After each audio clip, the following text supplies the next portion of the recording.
Yeah, let's be positive. I'm looking at some stars for the future. So let's stay positive. So you're going to ignore the fact that the player them stumped the tournament. Let us look at some of the stats. Chris Gayle, 5 matches, 45 runs, average of 9. Andre Russell, 5 match, 25 runs, average 5.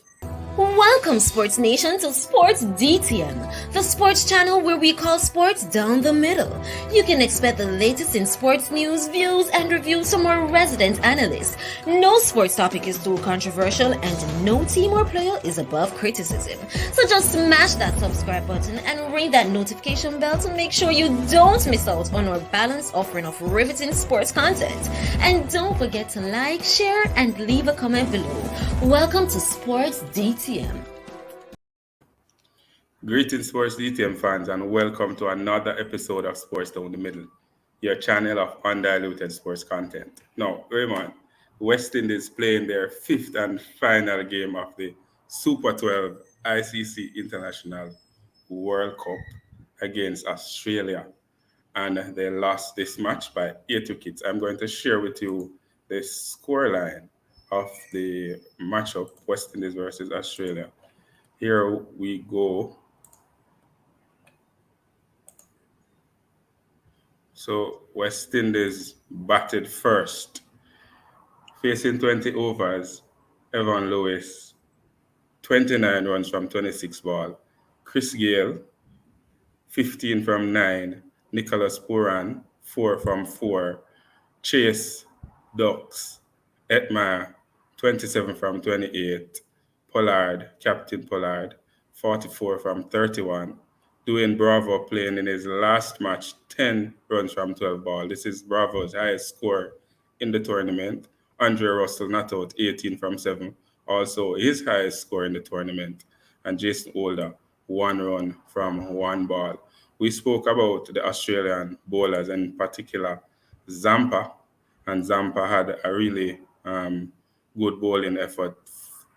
1 wicket from 4 overs, conceding 20 runs. Talk to me, Raymond. Based on this score, 157 for 7 off 20 overs. We expected the West Indies to put up a fight, considering that they were out of the competition and under absolutely no pressure to deliver to their fans. Yeah, that's absolutely true. We expected fireworks in a sense. I mean, to be honest, from the tournament started, we expected some form of fireworks or some sort of explosion. It wasn't to be. Given that you had some send off for some of these players, we were figuring that this match would be one where they would put up those big scores, but that wasn't to be at all. So it was very unfortunate. And if we're looking at the scoreline, Pollard top scoring. The last match he was horrible. 1 ball ducks. Now I hear him saying that he's not going anywhere, but 44. We needed to have scored close to 200 to send off some of these great T20 players in style. Yeah, I thought that was on the cards for today. Given that there was nothing at stake in a sense except to be still in the Super 12, I thought that they would actually put on a bigger score than this. Instead, they fall within the average. I mean, the 144, 145, 157 range. That's typical West Indies for this tournament. And it's unfortunate. We sat and waited for the explosion. We sat and waited for the 200 scoring and some form of response. It did happen, and some were left disappointing. But as I said, we should stay positive. So again, West Indies batting, and I think they went into this competition with the batting being their strength, but with another 49 dot balls, so 49 out of the 120. So again, where the captain said that they will be running between the wickets, and when you see a 120 balls you're facing up, and 49 out of the 120 is dot balls. Like half of the balls are not utilized. Again, this is probably where the West Indies lost the match again. Yeah, it's clear that they're having some serious problem with shot selection. If they're not trying to hit for the boundaries, whether 6 or 4, they're not using some short runs and stuff like that and edges to get something on the board. They're not doing that at all. And those things makes for low scores like this and disappointment, which is which rightfully so put us in a position where we're at now, looking to fly home a little later. And then when Australia chased, they made light work of the runs. They needed to win big to stay in the competition, and they definitely went out and chased down the runs in 16 overs and 2 balls, 161 for 2. David Warner, 89 from 56, showing his experience at the top of the order. Finch, 9 from 11, and Marsh, 53 from 31. When he got out, it was pretty much over. 1 run needed off 1 ball. And we saw Christopher Gayle celebrating getting his wicket close to the end. And it was like, we know it's the end of the road for all of us, and we're just having fun. Yeah, that was clear. That was clear that they were having fun. What was excellent is the respect shown by the Australian players to pretty much send off DJ Bravo, who had an excellent career so far. It's just unfortunate that he didn't finish with this the champion dance at all. It's pretty much, yeah, that was disappointing. But nonetheless, at the end of it, it was all fun and games because the business end was clearly finished from the last game, and there was no explosion for this Australian game at all. I mean, we wanted to send Bravo out in style, and you mentioned how excellent he is. He is the leading wicket taker in T20 cricket overall. And I think when Bravo started playing cricket, he was a batting all rounder. And now he's batting like a tail ender. No disrespect to Bravo, but he's still taking the wickets. And if we were to look at his numbers over international cricket, he played 90 matches, 1,245 runs at an average of 22.23. His best being 66 against India, and for bowling 78 wickets, best 4 for 19 against South Africa, an economic rate of 8.1. Bravo certainly have left a legacy, and when we look at the legends of the West Indies cricket, we normally think about the Viv Richards and the Desmond Haynes and the Brian Lara, who have set that standard over Test cricket. Now, this era of players have really set that standard over T20 cricket, winning everywhere them go, India, Australia, 2 World Cup title. Bravo going out in style, nonetheless, even though they had a poor tournament. Yes, it's just a poor tournament, but we can't take anything away from DJ Bravo class as an all-rounder, and the amount of runs he notched up and the amount of plays he have put forward for the T20, especially in that format, is one to remember and cherish in a sense. And yeah, good, well done, sir, for over your career. Of course, this is just a blip, if so to speak. We'd like to forget this as quick as possible. Yeah, but we would always remember how well you have played for the West Indies and for yourself, sir. Yeah, so I've heard Chris Gayle and Bravo and Pollard speaking after the match, and they're really saying that they're disappointed that they were unable to meet the expectations of the fans. And this is something that they wanted to do, and they never managed to do it for whatever reason.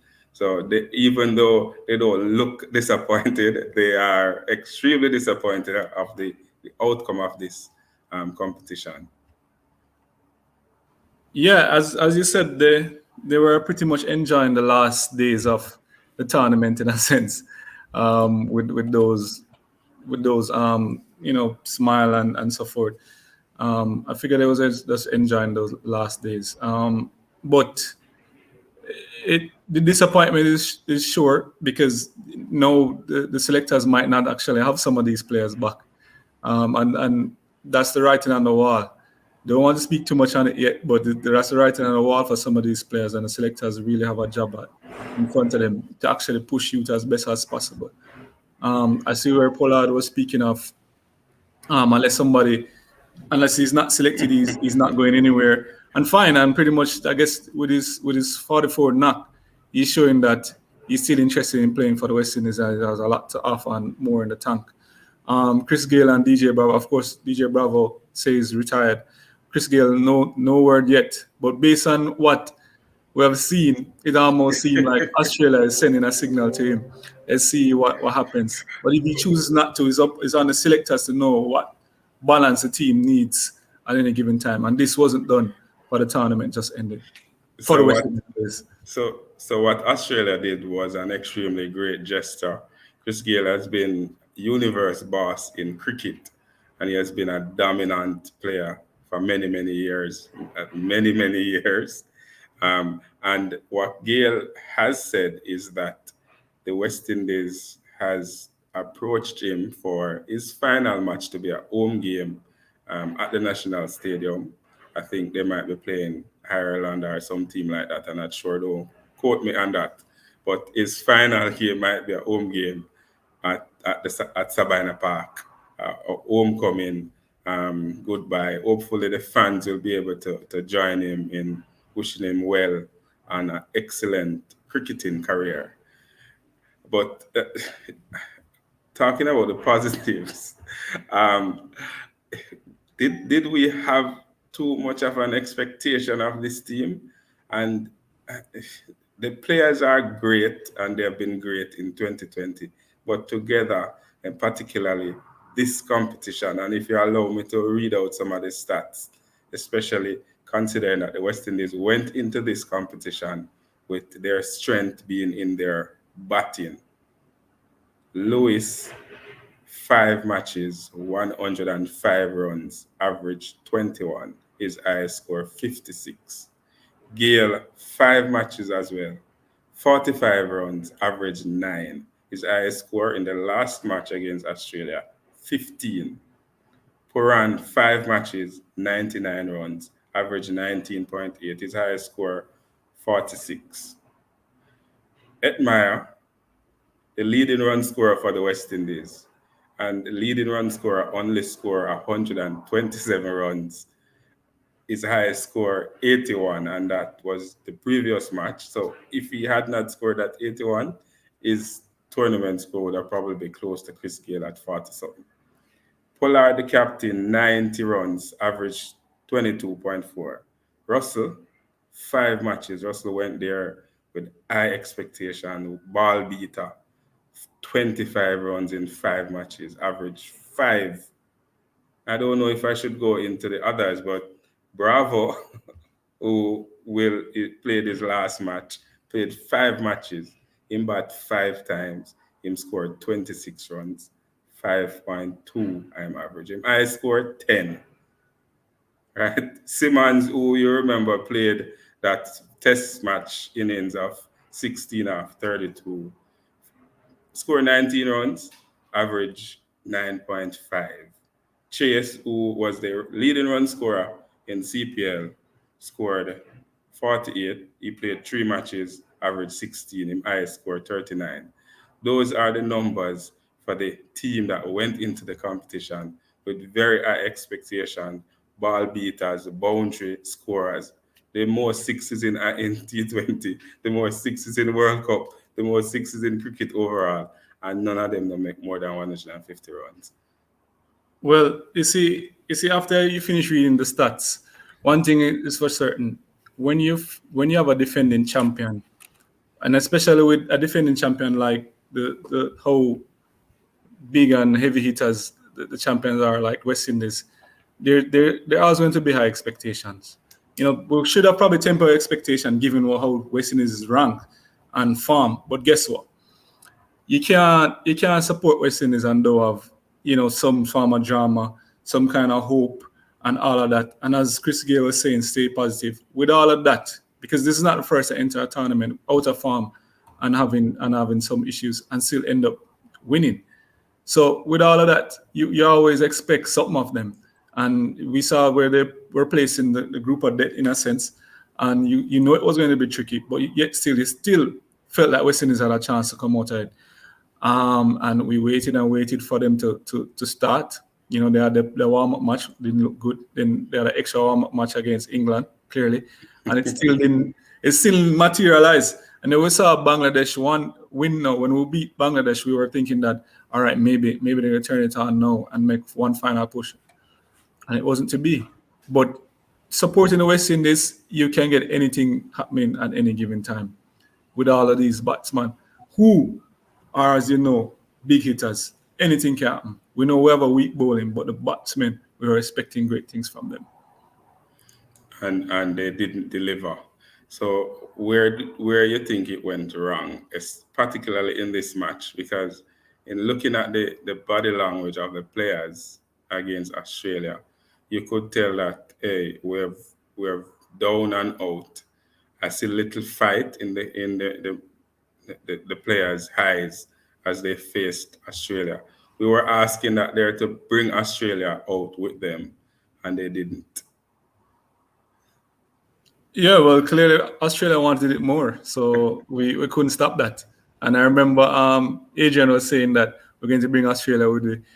I wasn't confident in that. I figured it would have been South Africa would be exiting. It was really tricky. It was really tricky, and hence we'll see how that play out. So West Indies lost this match by 8 wickets against Australia, and every time the West Indies play Australia, deep down, more at West Indies dominate, right? But it wasn't to be. Fans out there, we would love to hear from you by you leaving your comments in the comment section below. What's your thoughts on the West Indies performance against Australia and even their overall performance in this tournament? And where do we go from here? I see persons saying that the selectors and everybody need to go. They need to include younger players. I want you to list those younger players in the comment section below. And hey, always remember to like, to share, and to subscribe, and to tell a friend, to tell a friend, to tell a friend, to tell all of them friends to come and join the Sports DTM family. This has been another episode of Sports Down the Middle. Be blessed.